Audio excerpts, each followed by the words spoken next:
Langsung aja menjelaskan tentang kitab Esther ya. Kitab Esther.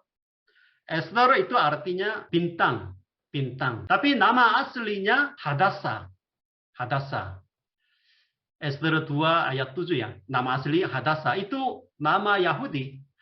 Esther, Mordekai itu nama orang Persia.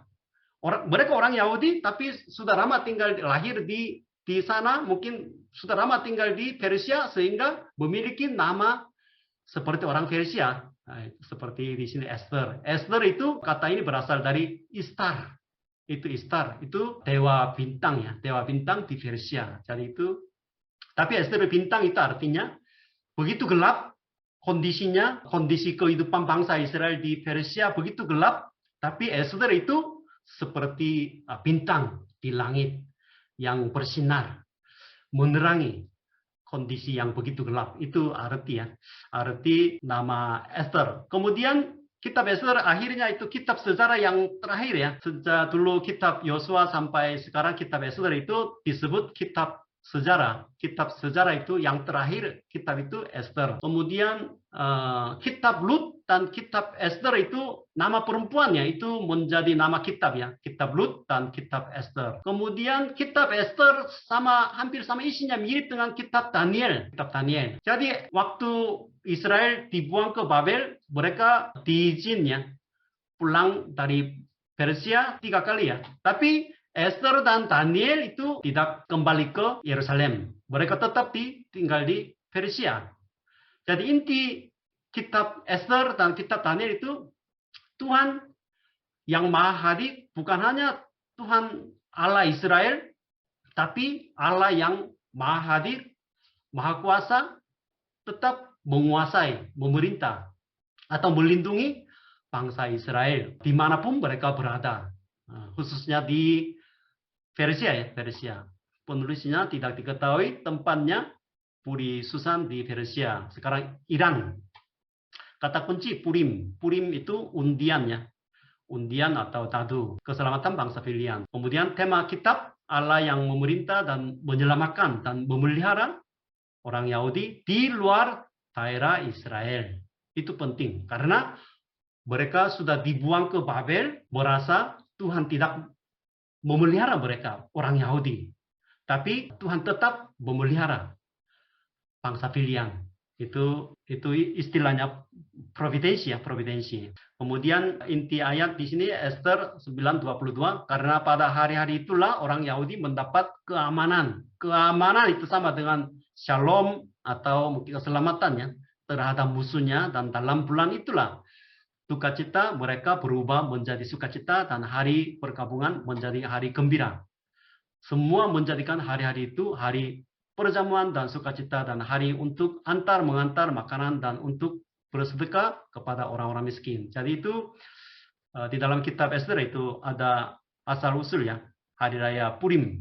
Nanti akan jelaskannya. Melalui kitab Esther ini kita bisa belajar ya, nubuat tentang Yesus Kristus ya, tiang itu 50 hasta tiang itu ya, mirip dengan Yesus Kristus ya, salib Yesus Kristus. Kemudian Mordekai itu juga mirip dengan pelayanan Yesus Kristus ya, keselamatan. Kemudian zamannya zaman Ahasuerus sebelum Masehi ya, 486 sampai 464. Jadi itu latar belakang kitab Esther. Tapi kalau saudara-saudara membaca bahasa Inggris ya, versi bahasa Inggris di International Version itu tidak ada nama Ahasuerus. Itu Xerxes. Biasanya film-film itu biasanya namanya Xerxes. Jadi orang terkenal, raja terkenal ya dalam peperangan Salamis sama orang Yunani ya, orang Yunani. Jadi itu pemerintahannya Xerxes itu dari India ya.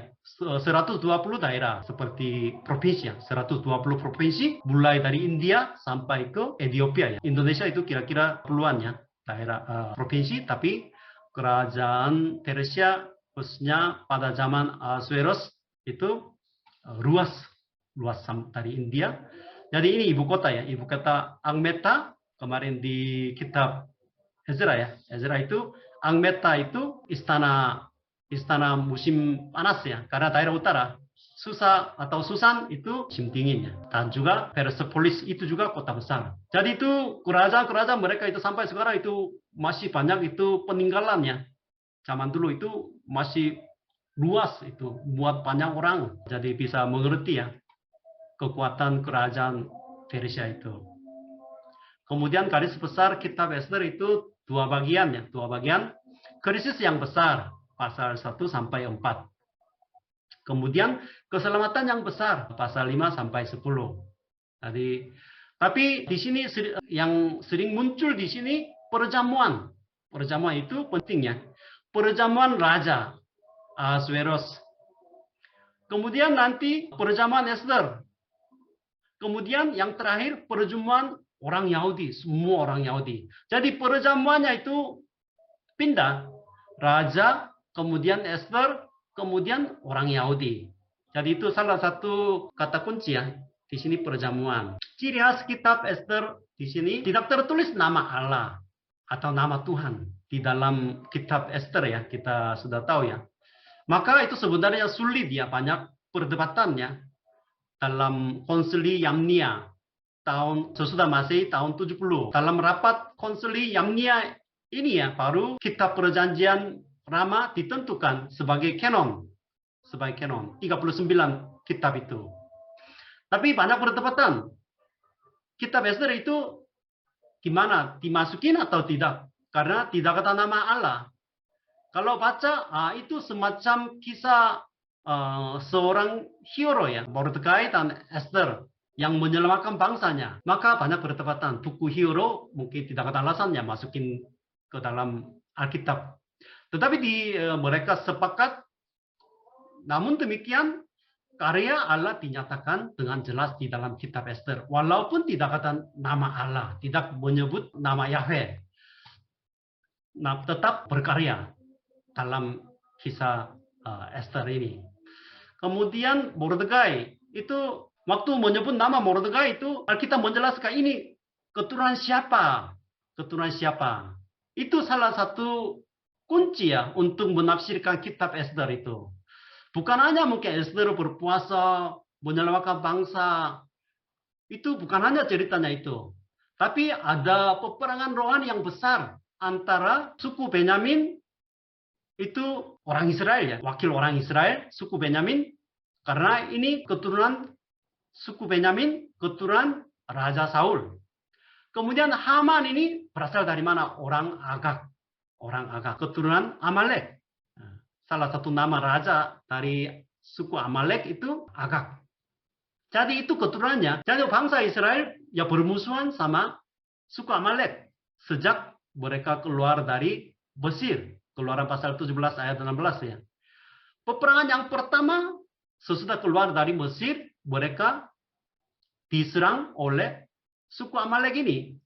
Banyak orang Israel itu capek ya di padang gurun, tapi mereka mau menghancurkan orang Israel dari belakang. Maka hukum Musa itu, ingatlah apa yang dilakukan orang Amalek kepadamu pada waktu perjalananmu keluar dari Mesir. Maka haruslah engkau menghapuskan ingatan kepada Amalek dari golongan langit. Jangan lupa, itu hukumnya. Tetapi pada zaman Raja Saul ya, Raja Saul gagal menghabiskan semua suku Amalek.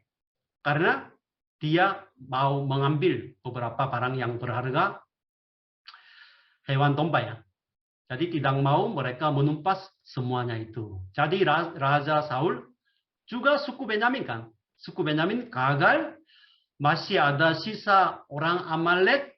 Mereka bermusuhan di luar negeri, di tanah Persia. Itu sekarang terjadi. Jadi itu artinya apa? Jadi bukan hanya kisah seorang hero Esther atau Mordekai. Tetapi itu, kitab Esther itu berbicara tentang peperangan rohani antara bangsa Israel dan suku Amalek. Yaitu simbol simbol setannya, setan. Jadi peperangan rohani ini terjadi antara anak perempuan dan setan. Ini salah satu inti ya kitab Esther ini. Kemudian perjamuan itu tadi ya, perjamuan itu penting. 10 kali perjamuannya, perjamuan raja, perjamuan Esther, perjamuan Yahudi. Itu perjamuan itu mengapa begitu penting? 10 kali tertulis di sini. Jadi zaman dulu mengatakan perjamuan itu mungkin tidak sembarangannya, karena makanannya banyak berlimpah, bukan agak berbeda dengan zaman sekarang ya.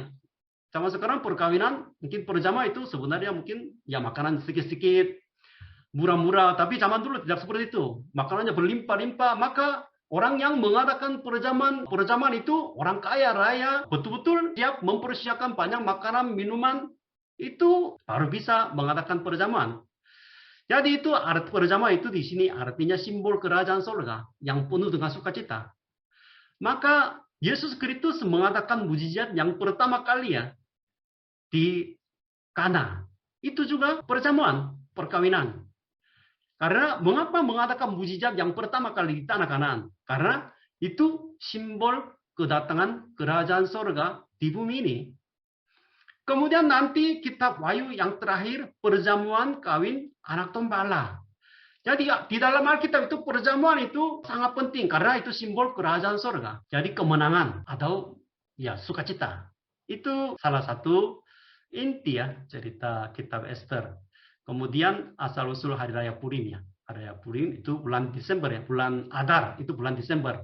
Tanggal 14 sampai 15.